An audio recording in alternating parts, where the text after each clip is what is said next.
ချစ်တဲ့သူစီကိုခွဲငိုကလွမ်းလိုက်နေနန်းရဲ့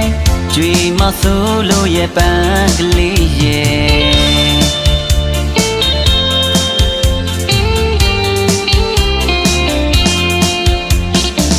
လွယ်မြင်ကြိုးလေးရစ်တိုင်းရှက်တွေကိုချစ်မဝတဲ့နန်းရဲ့